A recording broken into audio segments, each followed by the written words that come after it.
Shalom. Sebelum ibadah dimulai, kami menganjurkan Anda untuk subscribe channel kami dan nyalakan tombol notifikasi agar Anda bisa mendapatkan informasi terbaru tentang adanya ibadah online dan yang lainnya. Selamat beribadah, Tuhan memberkati. Shalom saudara-saudara yang terkasih. Saya mengajak saudara untuk memperhatikan beberapa hal sebelum saudara mengikuti ibadah online Gereja Kristen Kalam Kudus, Makassar. Yang pertama, persiapkan diri saudara untuk dapat beribadah dengan baik dengan menggunakan pakaian yang tepat. Yang kedua, pilihlah ruangan yang tepat untuk saudara dapat beribadah dengan baik. Yang ketiga, meskipun saudara hanya sedang menonton ibadah online ini, namun janganlah memiliki sikap hati sebagai seorang penonton saja, tapi milikilah sikap hati sebagai seorang penyembah yang turut berdoa, memuji, dan menyembah Tuhan.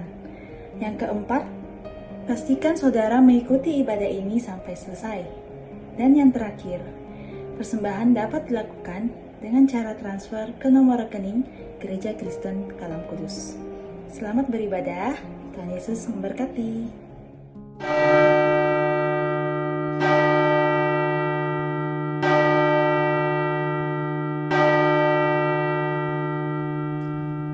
Selamat pagi saudara yang dikasihi Tuhan. Kita bersyukur pagi hari ini kita boleh datang ke hadapan Tuhan untuk menyembah Tuhan. Saya mengajak kita untuk sama-sama bangkit berdiri. Kita mempersiapkan hati kita memasuki ibadah.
Pertolongan kita adalah di dalam nama Tuhan yang menciptakan langit dan bumi, yang kasih setianya kekal selama-lamanya, dan yang tidak meninggalkan pekerjaan tangannya. Kasih karunia dari Allah Bapa kita dan dari Tuhan Yesus, serta persekutuan Roh Kudus menyertai kita. Amin. Shalom, selamat pagi jemaat terkasih. Kita bersyukur kepada Tuhan untuk hari yang baru, hari yang Tuhan berikan kepada kita di hari ini, untuk datang beribadah kepada Dia.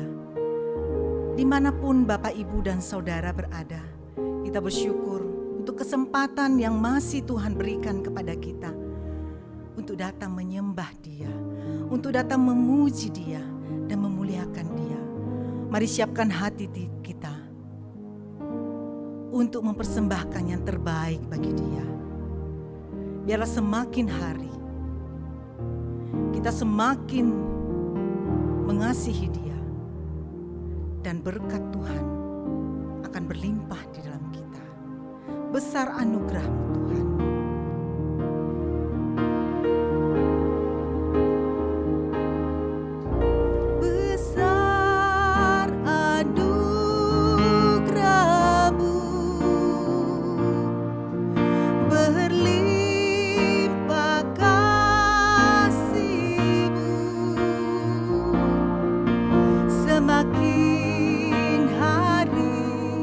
Semakin bertambah besar anugerah-Mu,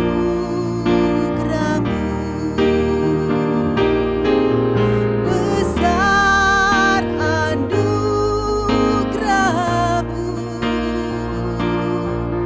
berlimpah kasih-Mu.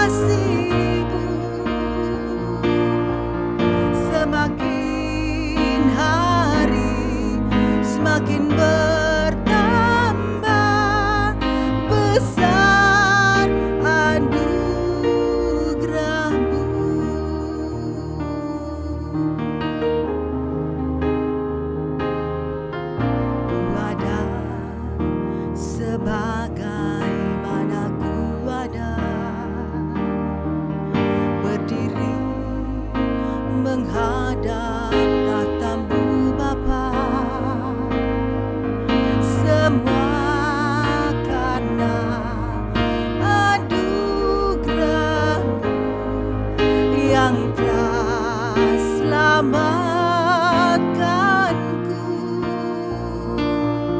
Ku hidup dalam segala kelimpahan,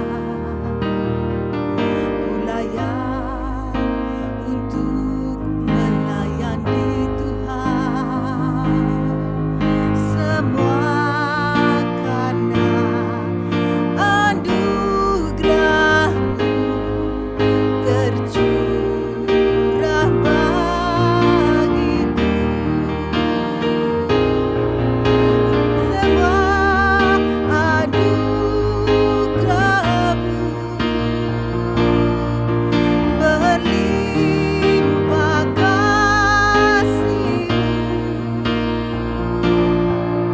semakin hari semakin bertambah besar anugerah-Mu, besar anugerah-Mu berlimpah kasih-Mu, semakin hari semakin bertambah besar anugerah-Mu,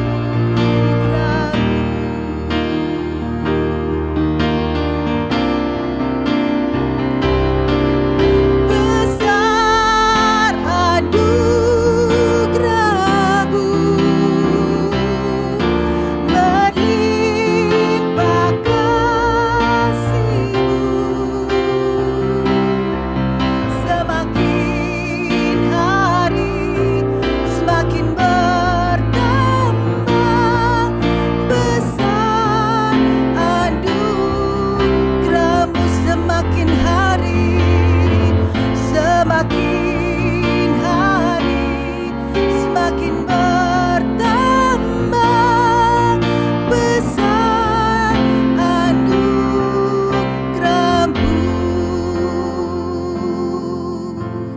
Puji nama Dia, semakin hari semakin bertambah kasih-Nya kita kepada Dia.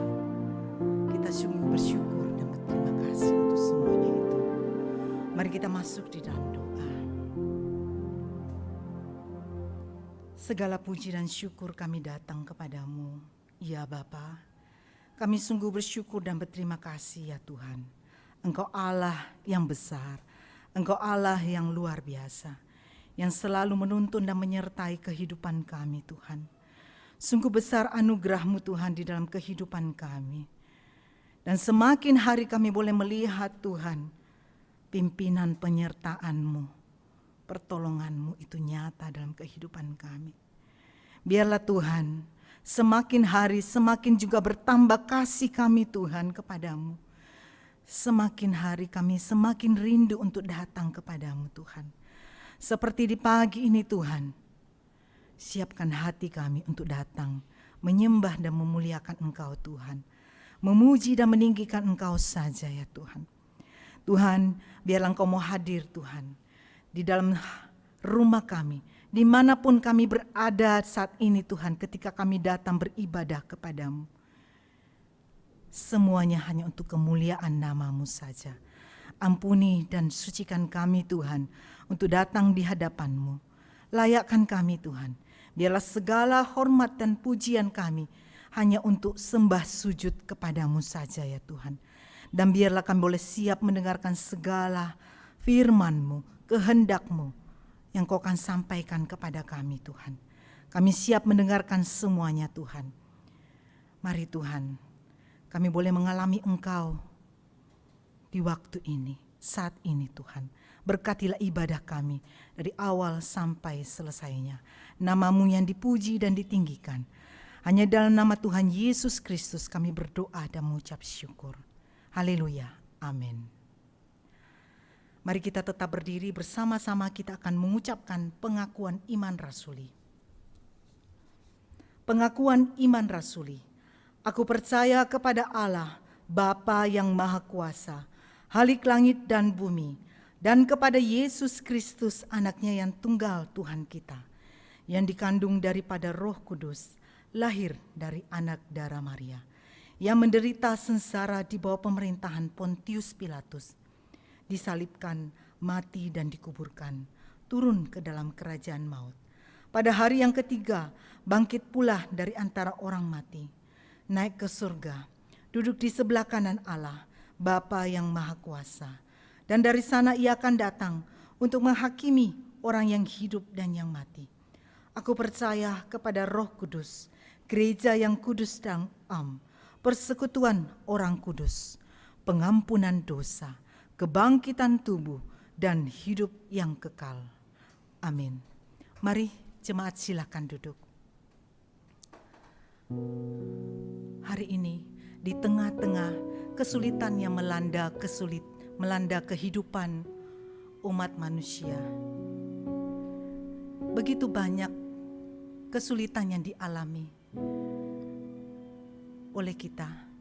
Bapak, Ibu, Saudara sekalian, apapun kesulitan yang kita hadapi saat ini, percayalah, Tuhan selalu menyertai umatnya. Tuhan selalu ada bersama dengan kita. Kalau kasih-Nya yang begitu besar telah dinyatakan kepada kita, Dia telah menyerahkan nyawanya bagi kita. Apalagi yang tidak akan Dia berikan bagi kita. Karena itu Dialah jaminan yang mulia bagi keselamatan kita. Dialah jaminan mulia. Mari kita bersyukur, mari kita puji Dia, mari kita masyurkan Dia. Jaminan mulia.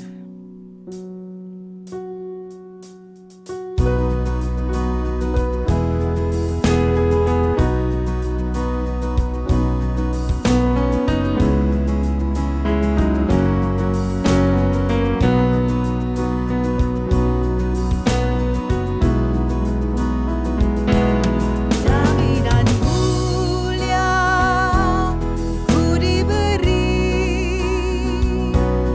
karena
Dia terus. Dialah Allah kita, Dialah Tuhan kita. Mari terus masyurkan namanya.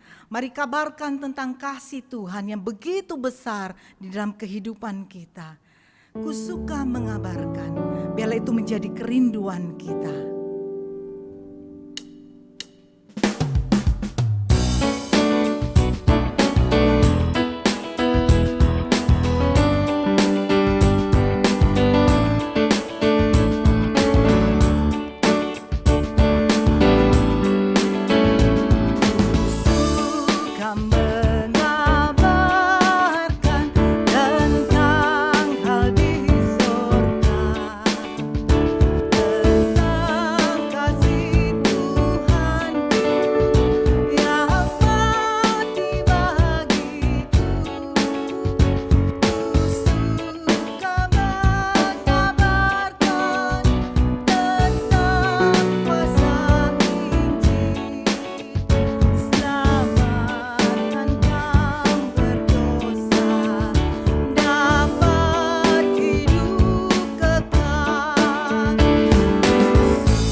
Dan kiranya sukacita yang ada dalam hati kita, yang asalnya dari Tuhan, senantiasa ada dalam kehidupan kita.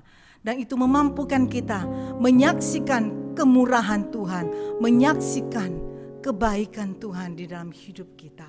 Sehingga hidup kita hanya bagi Dia saja, hanya bagi Tuhan kita saja. Ku hidup hanya bagimu.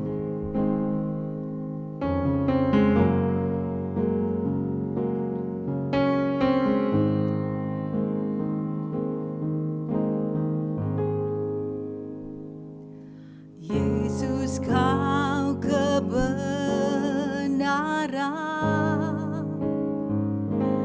yang menyelamatkanku. Kau memberikanku hidup dan pengharapan.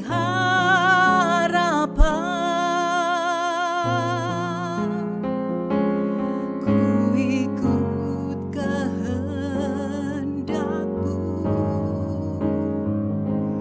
Ku perlu anugerah-Mu.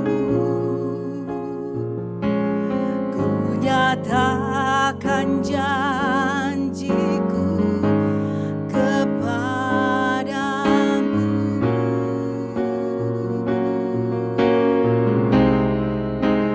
Kalau ku hidup bagimu, hatiku tetap menyembah-Mu. Dunia tak bisa menjauhkanku dari kasih-Mu.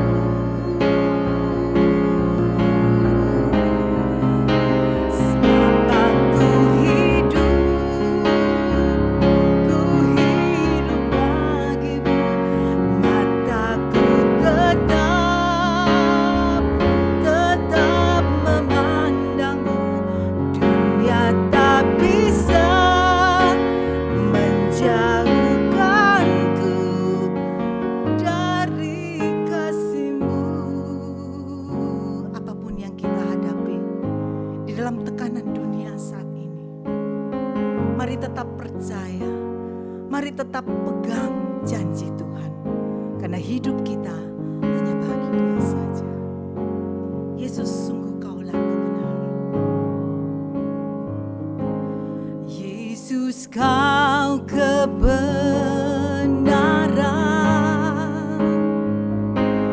yang menyelamatkanku. Kau memberikanku hidup dan pengharapan.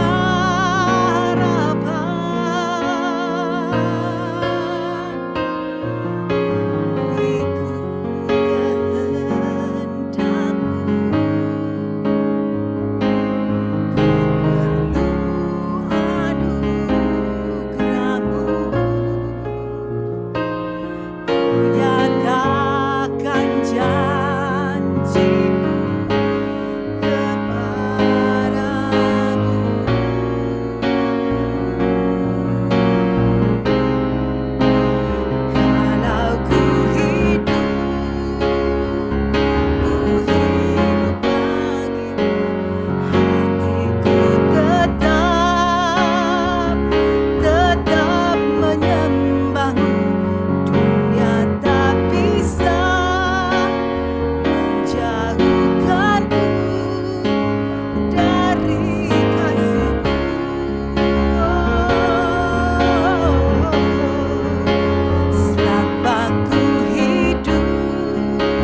firman Tuhan yang akan disampaikan oleh Bapak Pendeta Edi Susanto. Selamat pagi Bapak Ibu Saudara yang dikasihi oleh Tuhan, Jemaat Gereja Kalam Kudus Makassar. Senang sekali hari ini saya bisa kembali menjumpai Bapak Ibu, walaupun secara online, dan doa saya kiranya Bapak Ibu semua dalam keadaan baik, dalam keadaan sehat, dan kiranya damai sejahtera Tuhan boleh senantiasa ada di dalam hati Bapak Ibu. Dan mari Bapak Ibu Saudara yang dikasihi oleh Tuhan, sebelum kita bersama-sama merenungkan firman Tuhan, kita terlebih dahulu berdoa supaya Tuhan yang menerangi hati dan pikiran kita, sehingga kita boleh memahami setiap kebenaran firman Tuhan.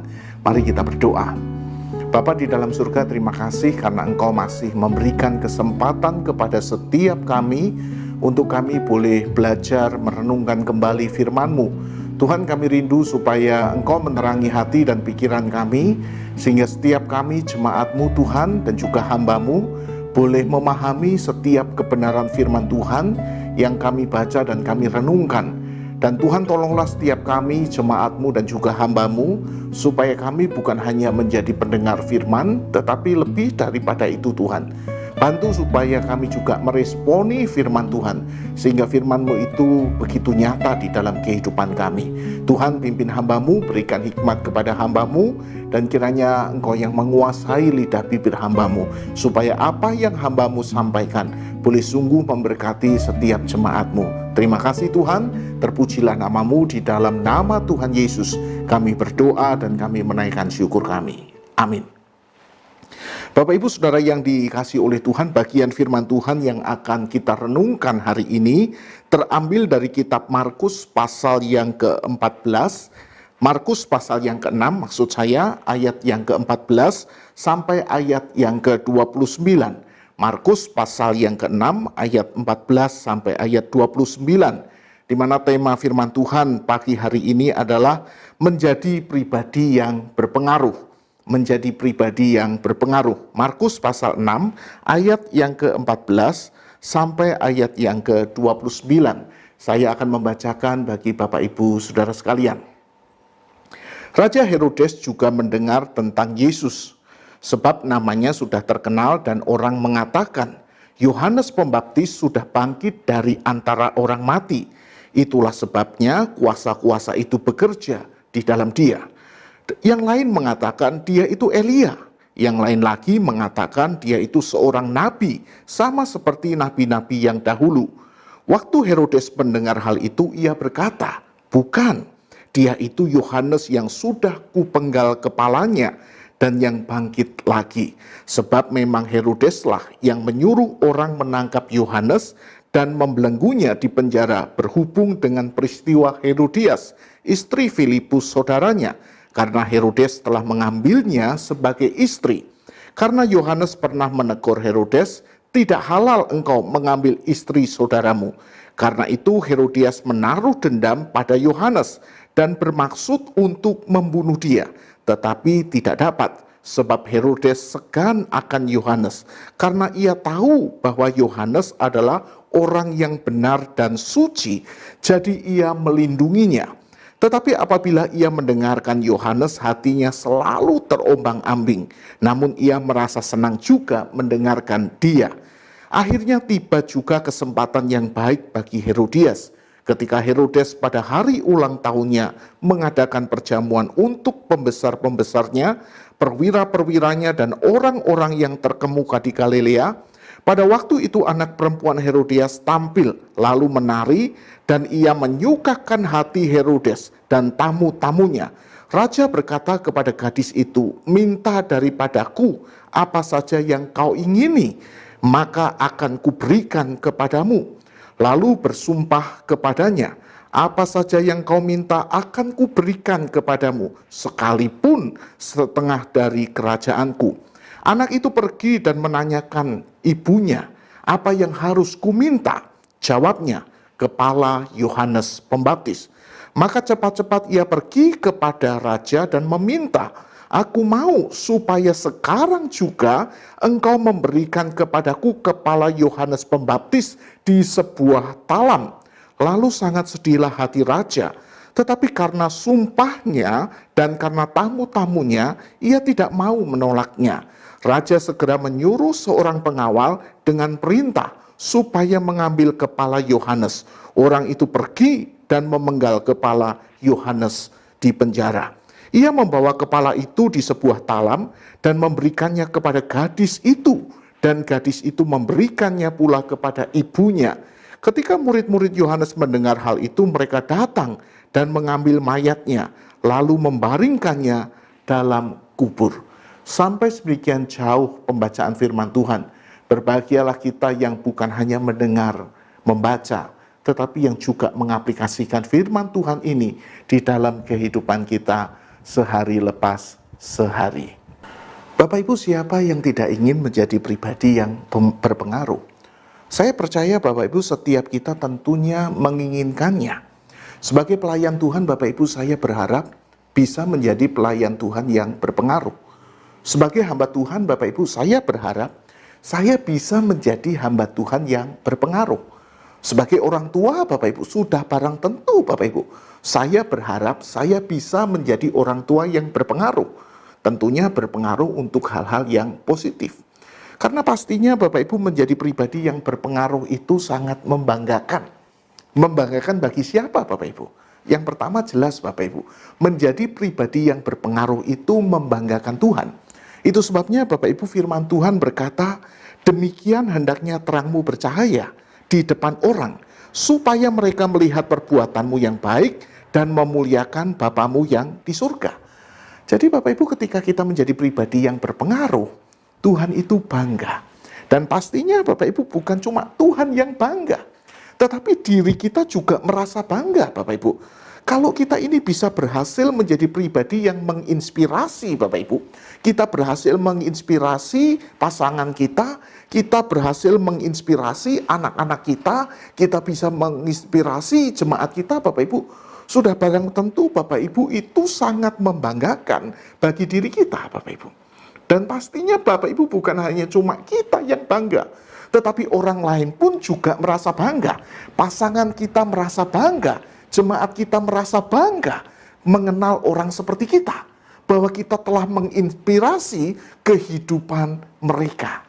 Jadi Bapak Ibu jelas Bapak Ibu, ketika kita ini bisa berpengaruh bagi orang lain, nama Tuhan dipermuliakan, diri kita merasa bangga, dan orang lain pun juga merasa bangga. Yang menjadi pertanyaan saya Bapak Ibu, kalau begitu menjadi pribadi yang menginspirasi atau pribadi yang berpengaruh itu mudah atau sulit? Hari ini Bapak Ibu kita akan belajar dari dua tokoh Alkitab yang sudah sangat kita kenal, yaitu Herodes dan Yohanes Pembaptis. Kedua orang ini Bapak Ibu adalah orang-orang yang berpengaruh. Kita akan melihat Bapak Ibu, bagaimana kedua orang ini membangun pengaruhnya. Bagaimana Herodes membangun pengaruhnya dan bagaimana Yohanes Pembaptis membangun pengaruhnya. Mari Bapak Ibu kita lihat tokoh yang pertama, yaitu Herodes. Bagaimana Herodes membangun pengaruhnya? Bapak Ibu kalau kita cermati bagian firman Tuhan yang baru saja tadi kita baca, kita bisa mendapati Bapak Ibu bahwa Herodes membangun pengaruhnya itu dengan dua hal. Yang pertama Bapak Ibu dengan kekuasaan, dan yang kedua Bapak Ibu dengan konformitas. Ya, dengan kekuasaan Bapak Ibu, Herodes membungkam musuh-musuhnya. Dia membungkam orang-orang yang berseberangan dengan dirinya. Itu sebabnya Bapak Ibu dia menangkap dan memenjarakan Yohanes Pembaptis. Oleh karena Bapak Ibu Yohanes Pembaptis berulang kali menegurnya perihal keputusan Herodes mengambil Herodias sebagai istrinya. Bapak Ibu siapa itu Herodias? Bapak Ibu Herodias itu istri dari Herodes Filipus. Jadi ceritanya seperti ini Bapak Ibu. Suatu kali Bapak Ibu Herodes Antipas ya, itu pergi ke kota Roma menjumpai kakaknya Herodes Filipus. Setelah sampai di Roma Bapak Ibu, Herodes Antipas ini melihat istri kakaknya, Herodias. Dan yang terjadi Bapak Ibu, Herodes Antipas ini tertarik Bapak Ibu terhadap istri kakaknya, Herodes Filipus. Dan singkat cerita Bapak Ibu, Herodes Antipas ini melarikan istri kakaknya ke Yerusalem. Inilah Bapak Ibu yang ditegur keras oleh Yohanes Pembaptis. Kalau saya amati Bapak Ibu, kenapa Herodes begitu sakit hati kepada Yohanes? Karena ada kemungkinan Bapak Ibu, Yohanes ini menegurnya bukan cuma sekali. Ya, Yohanes ini menegurnya bukan cuma sekali, tetapi dia menegurnya berulang-ulang kali. Dan dia menegur bukan empat mata Bapak Ibu, tetapi ada kemungkinan Yohanes ini menegur Herodes di depan khalayak ramai. Itu sebabnya Bapak Ibu, Herodes begitu sakit hati. Itu sebabnya kemudian Herodes itu menangkap dan memenjarakan Yohanes Pembaptis. Bapak Ibu Saudara yang dikasihi oleh Tuhan, kenapa Herodes menangkap dan memenjarakan Yohanes Pembaptis Bapak Ibu? Karena dia tidak mau kehilangan pengaruhnya. Ya, dia tidak mau kehilangan pengaruhnya. Orang-orang Yahudi Bapak Ibu di zaman itu sangat menyukai Herodes Antipas. Ya, mereka mengatakan Bapak Ibu bahwa Herodes Antipas adalah Herodes yang pro Yahudi. Ya, dia sangat menghormati Bapak Ibu adat istiadat Yahudi. Itu sebabnya Bapak Ibu mata uang di zaman itu tidak memiliki gambar Bapak Ibu. Ya, tidak ada gambarnya. Dengan tujuan Bapak Ibu untuk menghormati adat istiadat Yahudi yang begitu sensitif terhadap penyembahan berhala. Jadi di sini Bapak Ibu Saudara yang dikasihi oleh Tuhan, kita bisa melihat bahwa Herodes Antipas mempertahankan pengaruhnya.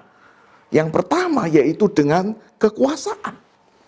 Dan kalau kita cermati Bapak Ibu, dia bukan hanya menggunakan kekuasaan untuk mempertahankan pengaruhnya, tetapi dia juga menggunakan konformitas, ya, kompromi, ya, untuk mempertahankan pengaruhnya Bapak Ibu. Dia kompromi sekali orangnya Bapak Ibu. Itu sebabnya orang-orang Yahudi Bapak Ibu tertarik dengan dia, karena dia bisa diajak kompromi Bapak Ibu. Ya, dia bisa diajak kompromi. Bapak Ibu Saudara yang dikasihi oleh Tuhan, walaupun ia begitu segan terhadap Yohanes Pembaptis, ya, dia rela membunuhnya. Dia rela membunuhnya.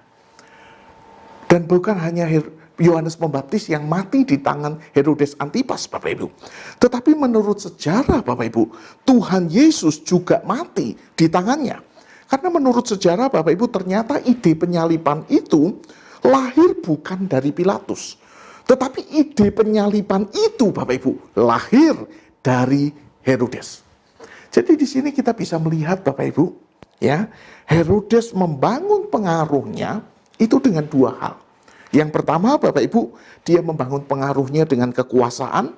Dan yang kedua Bapak Ibu, dia membangunnya dengan konformitas atau kompromi Bapak Ibu. Ya, selagi saya bisa aman, tidak masalah. Ya, dia akan melakukan apa saja yang diinginkan oleh pasar, selagi itu tidak mengganggu akan posisinya, selagi dia tetap bisa berpengaruh bagi orang banyak. Bapak Ibu Saudara yang dikasihi oleh Tuhan, inilah pola kepemimpinan ala Herodes, yang membangun pengaruhnya Bapak Ibu dengan kekuasaan dan dengan konformitas Bapak Ibu.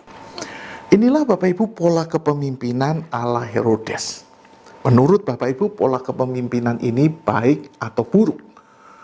Pola kepemimpinan yang membangun pengaruh dengan kekuasaan dan dengan konformitas. Pola kepemimpinan yang baik atau buruk? Bapak Ibu, saya percaya Anda semua setuju dengan saya kalau saya mengatakan bahwa pola kepemimpinan ini buruk. Namun demikian Bapak Ibu, diakui tidak diakui, pola kepemimpinan ini Bapak Ibu masih banyak mempengaruhi atau masih banyak digunakan sampai hari ini Bapak Ibu. Bukan cuma di gereja, tetapi juga di dalam kehidupan rumah tangga Bapak Ibu. Ada banyak orang Bapak Ibu masih menggunakan pola kepemimpinan ini. Ya, itu sebabnya Bapak Ibu beberapa waktu lalu ada seorang majelis Bapak Ibu yang sharing dengan saya. Dia men-sharingkan bahwa di gerejanya ada orang tertentu Bapak Ibu yang tidak punya kapasitas sebenarnya, tetapi berjuang mati-matian Bapak Ibu, pengen jadi majelis. Bukan untuk melayani Bapak Ibu, tetapi supaya dia bisa menjadi orang yang berpengaruh Bapak Ibu. Ya, dia berpikir dengan jabatan yang ada Bapak Ibu, dia bisa mempengaruhi orang-orang yang ada di gereja. Itu sebabnya Bapak Ibu, dia mati-matian pengen jadi majelis Bapak Ibu. Sementara semua orang menolaknya, semua orang menghindarinya, tetapi dia ingin banget Bapak Ibu menjadi majelis Bapak Ibu. Bapak Ibu, inilah orang yang membangun pengaruh dengan kekuasaan. Dan ternyata Bapak Ibu, cilakanya hamba Tuhan juga tidak mau kalah Bapak Ibu. Kalau kita cermati Bapak Ibu, ada orang-orang tertentu atau hamba-hamba Tuhan tertentu Bapak Ibu yang pengen banget disebut atau dipanggil Musa. Sepertinya jabatan Cuanto itu kurang bergengsi Bapak Ibu. Ya, kalah dengan jabatan Musa. Itu sebabnya Bapak Ibu, dia rela meninggalkan pelayanan, pergi dari satu ladang ke ladang yang lainnya Bapak Ibu, supaya nantinya bisa disebut sebagai Musa Bapak Ibu. Jadi pindah berbagai gereja juga oke, yang penting saya bisa dipanggil sebagai Musa Bapak Ibu. Membangun pengaruh dengan jabatan, dengan kekuasaan. Dan sebagian orang lagi Bapak Ibu, sebagian hamba Tuhan Bapak Ibu, berjuang mati-matian Bapak Ibu untuk bisa menjadi gembala sidang. Ya, berjuang mati-matian untuk bisa menjadi gembala sidang. Dengan menjadi gembala sidang Bapak Ibu, dia berpikir dia bisa punya pengaruh Bapak Ibu. Itu sebabnya Bapak Ibu, ketika selesai waktunya Bapak Ibu, banyak hamba-hamba Tuhan seperti ini Bapak Ibu yang mengalami post power syndrome Bapak Ibu. Karena dia berpikir kalau dia kehilangan kursi, kalau dia kehilangan jabatan Bapak Ibu, maka itu artinya dia juga kehilangan pengaruh Bapak Ibu.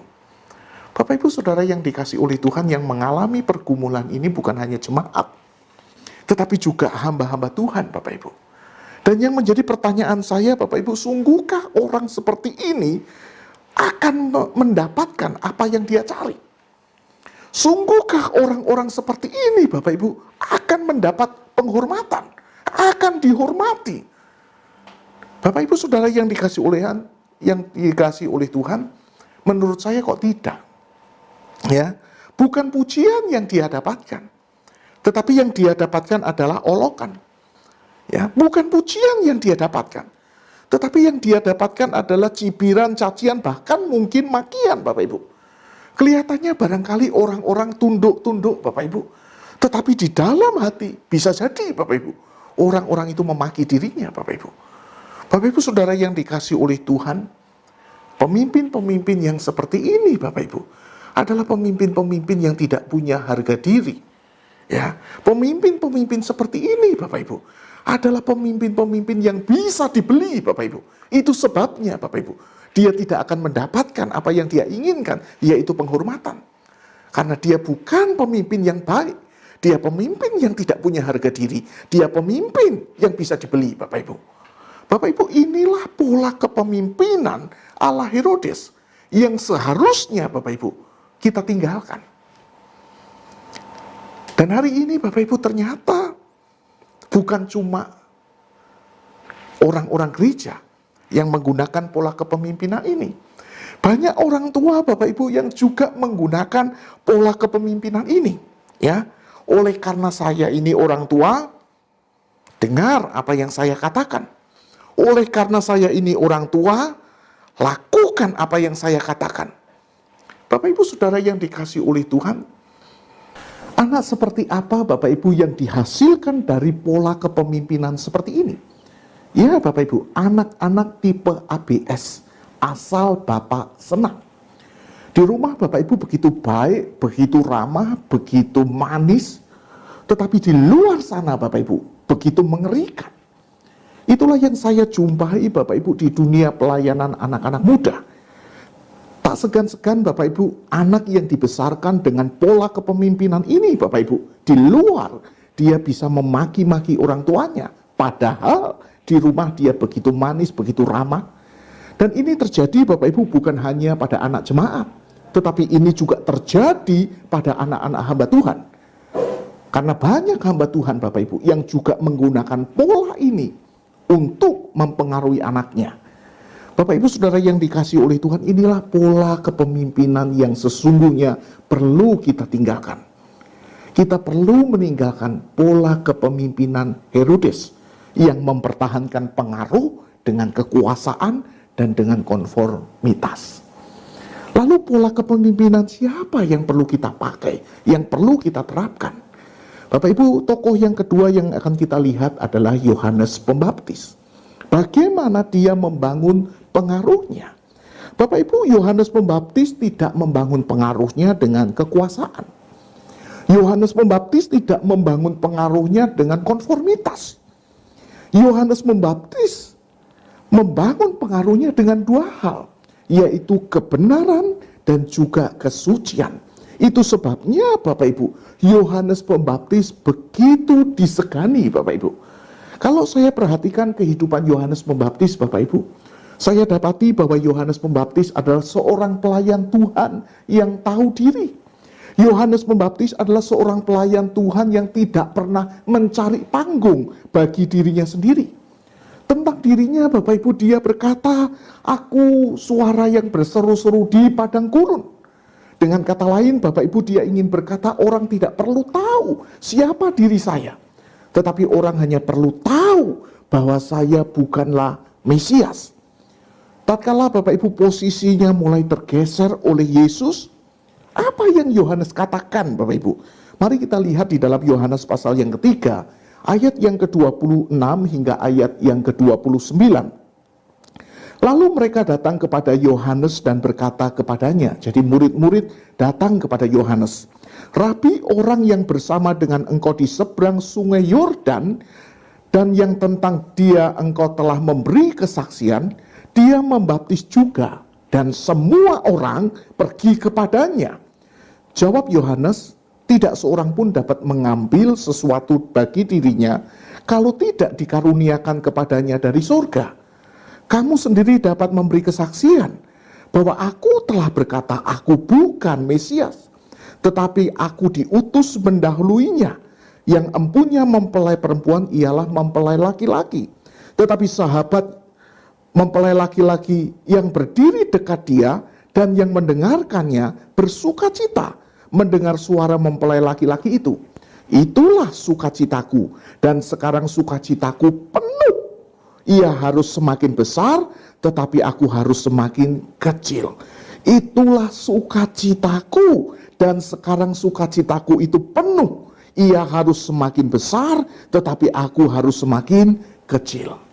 Bapak Ibu Saudara yang dikasihi oleh Tuhan, di sini kita bisa melihat bahwa Yohanes Pembaptis tidak pernah terprovokasi, Bapak Ibu. Tatkala para muridnya memprovokasi dia, ya, berusaha membuat dia iri, membuat dia marah, Bapak Ibu. Yang terjadi, Bapak Ibu, Yohanes tidak pernah terprovokasi. Di sini kita bisa melihat bahwa Yohanes tidak pernah terganggu dengan kehebatan orang lain, dengan keberhasilan orang lain, Bapak Ibu. Ketika pengaruhnya mulai pudar, Bapak Ibu, dia tidak bingung. Dia justru berkata dia harus semakin bertambah, ya, semakin besar, tetapi aku harus semakin kecil, Bapak Ibu. Dia tidak terganggu dengan pengaruhnya yang mulai hilang. Bapak Ibu, dia bukan hamba Tuhan yang post power syndrome, Bapak Ibu. Dia tidak pernah membangun pengaruhnya dengan kekuasaan, dengan jabatan, dengan konformitas. No, dia membangun pengaruhnya Bapak Ibu dengan kebenaran dan juga dengan kesucian. Itu sebabnya Bapak Ibu, diam-diam Herodes itu sangat mengidolakan dia. Ini dapat kita lihat dengan jelas Bapak Ibu di ayat yang ke-20. Ya, Herodes diam-diam mengidolakan dia. Dan para penafsir setuju Bapak Ibu, kalau ayat 16 adalah bukti bahwa Herodes sangat mengidolakan Yohanes Pembaptis. Dia sulit melupakan sosok Yohanes Pembaptis. Itu sebabnya ketika orang banyak bercerita tentang Yesus, yang muncul di dalam benak Herodes, Bapak Ibu, adalah Yohanes Pembaptis. Dia berkata, dia adalah Yohanes Pembaptis.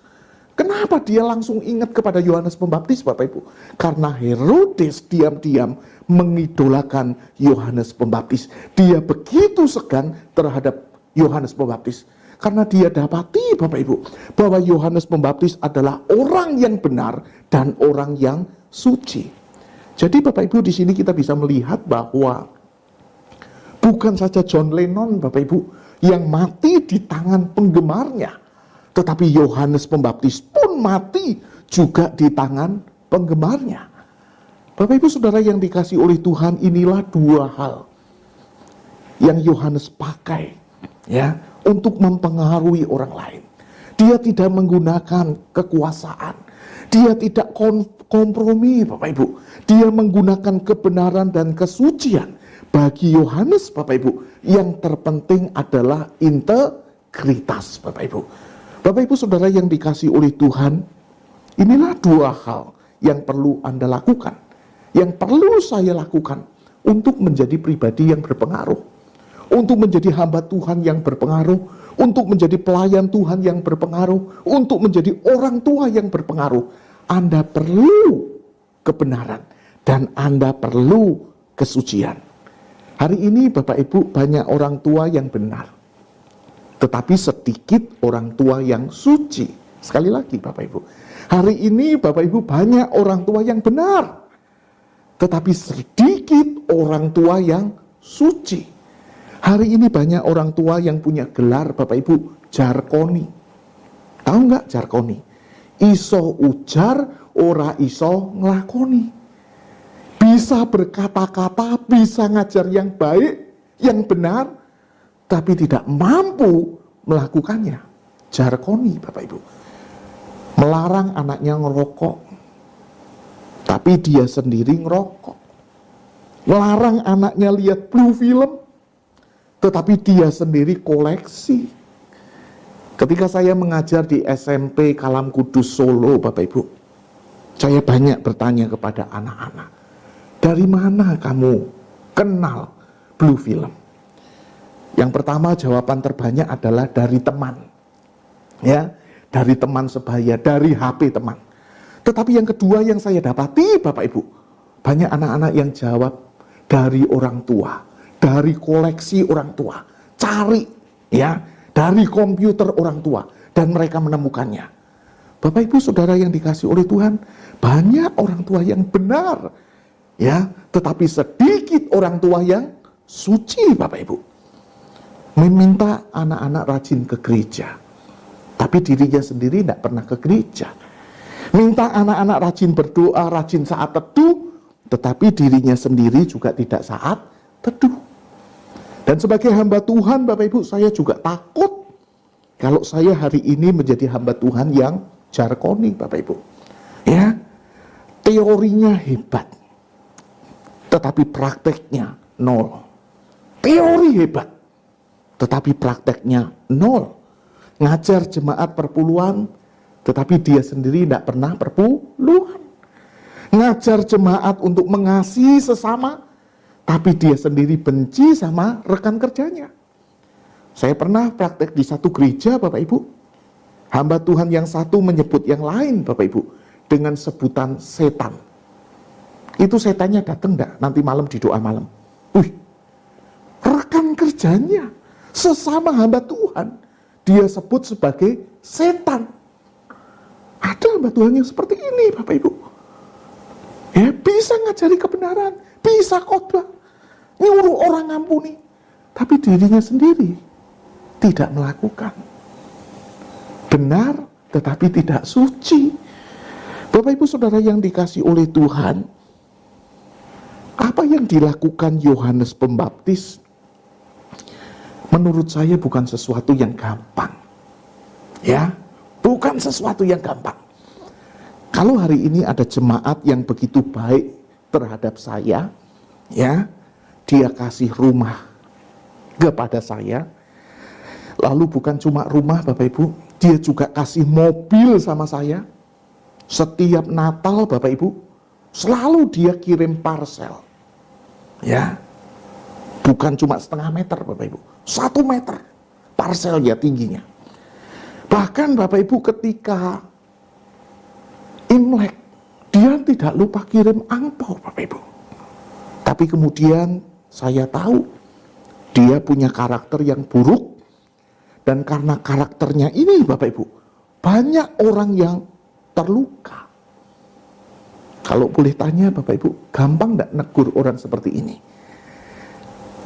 Gampang enggak? Kalau Anda di posisi saya, gampang atau mudah? Gampang atau sulit? Ya. Kenapa sulit Bapak Ibu? Karena ada hutang budi. Kalau saya berani Bapak Ibu, ada konsekuensi yang akan saya tanggung. Apa konsekuensinya?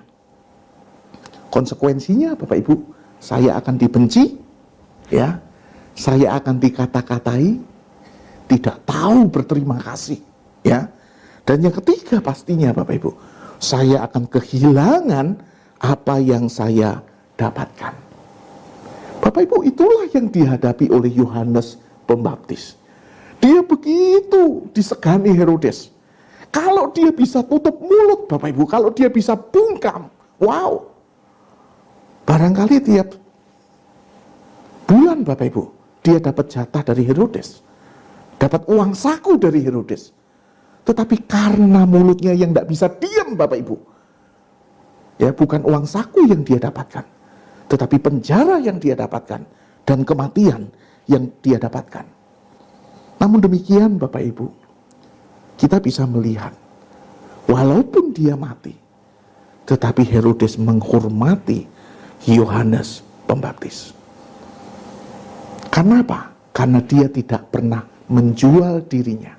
Dia seorang pelayan Tuhan yang punya harga diri. Dia tidak pernah kompromi.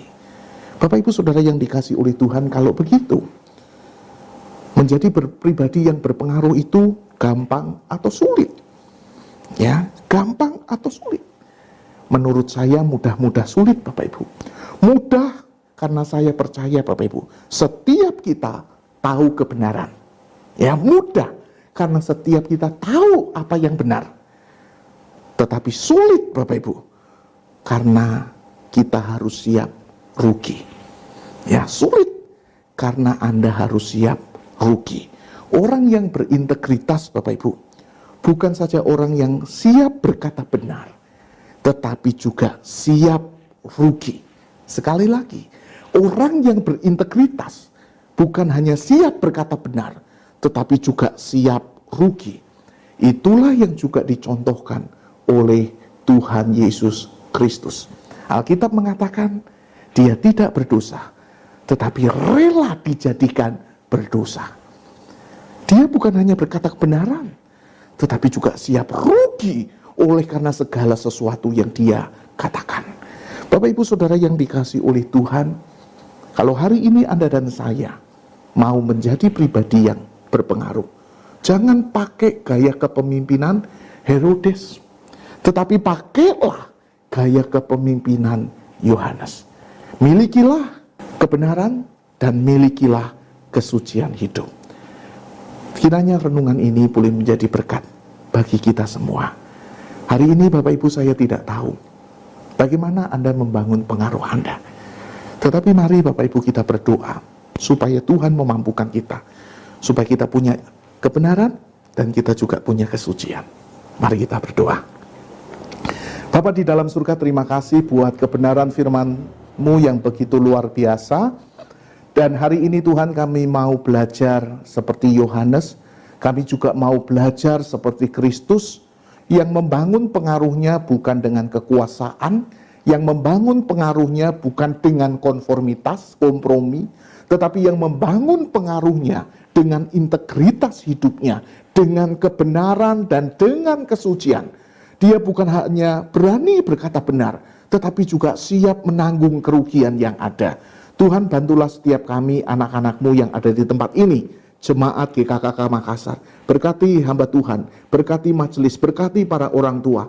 Tuhan, bantu kami supaya kami, Tuhan, bisa menjadi teladan yang baik bagi anak-anak kami, mempengaruhi anak-anak kami bukan dengan posisi, bukan dengan kekuasaan, tetapi mempengaruhi anak-anak kami dengan integritas hidup kami. Sehingga kami bukan hanya menjadi orang tua yang bisa berkata benar, tetapi kami juga menjadi orang tua yang suci. Tuhan, bantulah setiap kami. Kami tahu ini bukan sesuatu yang mudah untuk dilakukan, tetapi Tuhan, biarlah Engkau memampukan kami supaya kami terus berjuang, sehingga kami boleh menjadi serupa sama seperti Engkau. Terima kasih Tuhan, berkati jemaat-Mu dimanapun mereka berada. Dan segala sesuatu yang mereka kerjakan, kiranya Engkau yang memberkati mereka. Terpujilah nama-Mu. Di dalam nama Yesus kami berdoa dan kami menaikkan syukur kami. Amin. Tuhan Yesus memberkati. Saudara yang dikasihi Tuhan, kita sudah mendengarkan firman Tuhan. Mari kita sama-sama tundukkan kepala kita mendoakan beberapa hal. Bapa di surga, kami berdoa ya Tuhan, untuk gereja kami, untuk semua jemaat yang ada. Kami percaya Tuhan selama ini sudah melindungi mereka, Tuhan juga sudah menjaga mereka sampai dengan saat ini. Kami percaya mereka terus diberikan kesehatan ya Tuhan, sampai kami nanti bisa bersama-sama bertemu beribadah di dalam gereja-Mu di tempat ini. Kami serahkan juga untuk saudara-saudara kami yang sakit. Kami percaya Tuhan tidak pernah meninggalkan mereka. Kami percaya Tuhan selalu menghiburkan dan memberikan kekuatan kepada mereka untuk mereka bisa melalui kondisi mereka yang tidak mudah ini ya Tuhan. Kami percaya semua keluarga mereka, bahkan kami yang ada di sini tetap mendoakan mereka. Kami juga berdoa ya Tuhan untuk sekolah Kristen Kalam Kudus yang akan merenovasi bangunan yang ada.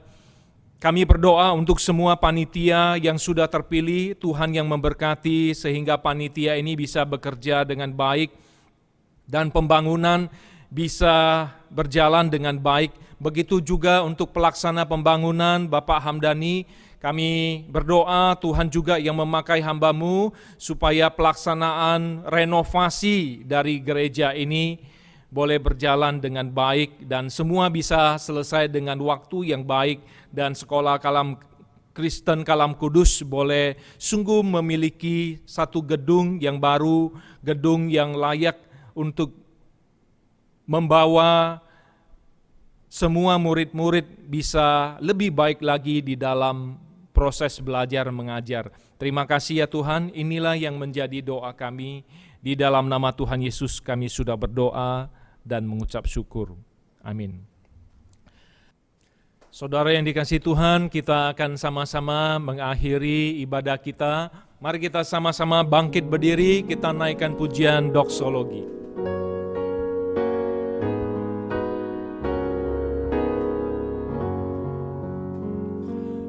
Puji Allah Bapa Putra, puji Allah Rohul Kudus, ketiganya yang esa. Pohon selamat sumber berkah. Amin.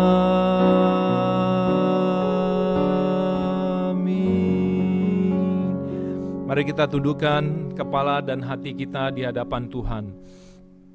Kita sudah mendengarkan firman Tuhan Allah kita, dan biarlah firman ini kita lakukan di dalam kehidupan kita sehari-hari, sehingga Tuhan boleh memakai kita menjadi kemuliaan bagi namanya. Dan terimalah berkat Tuhan. Tuhan Allah memberkati engkau dan Tuhan Allah melindungi engkau. Tuhan Allah menyinari engkau dengan wajah-Nya dan memberi engkau kasih karunia. Tuhan Allah menghadapkan wajah-Nya kepadamu dan memberi engkau damai sejahtera. Amin. Amin.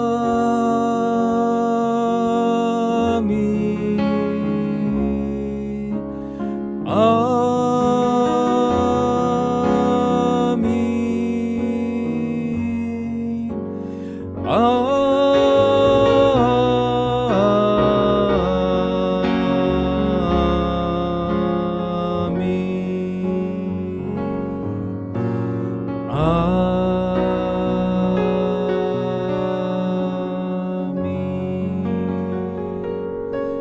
silakan duduk saudara yang dikasihi Tuhan, kita ambil waktu teduh sejenak di hadapan Tuhan.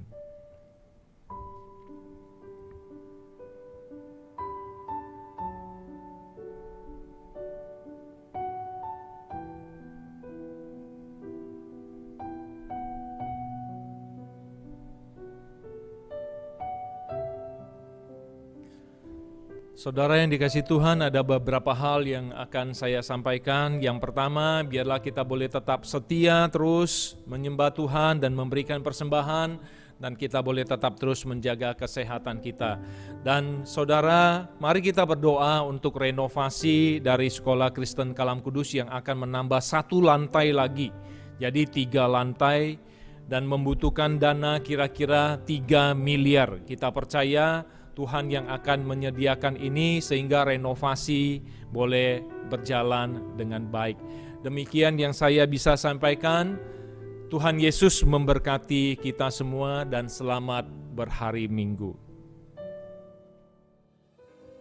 Shalom, Warta Jemaat Gereja Kristen Kalam Kudus Makassar, edisi 6 September 2020. Kebaktian umum online akan tayang di YouTube tanggal 13 September 2020 yang akan dipimpin oleh Pendeta James Japardi.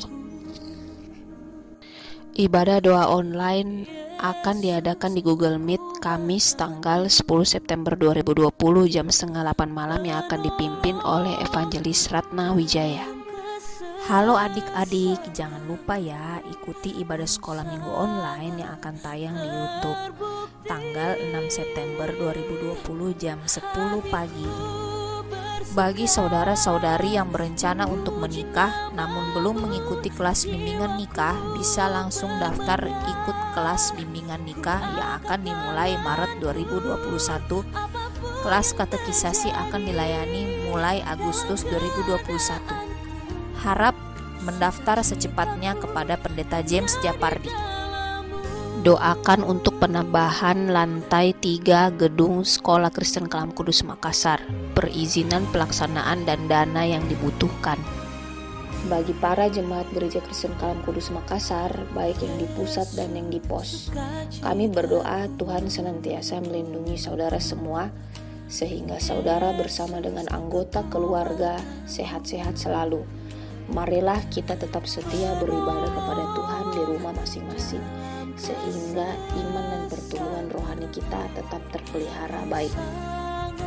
Bagi Bapak, Ibu, Saudara-saudari yang bergerak memberikan persembahan misi dan persembahan saat malang untuk gereja kita, bisa transfer melalui nomor rekening Gereja Kristen Kalam Kudus Makassar atau menghubungi tata usaha gereja, atau bisa juga dengan cara barcode BCA yang tertera di warta ini.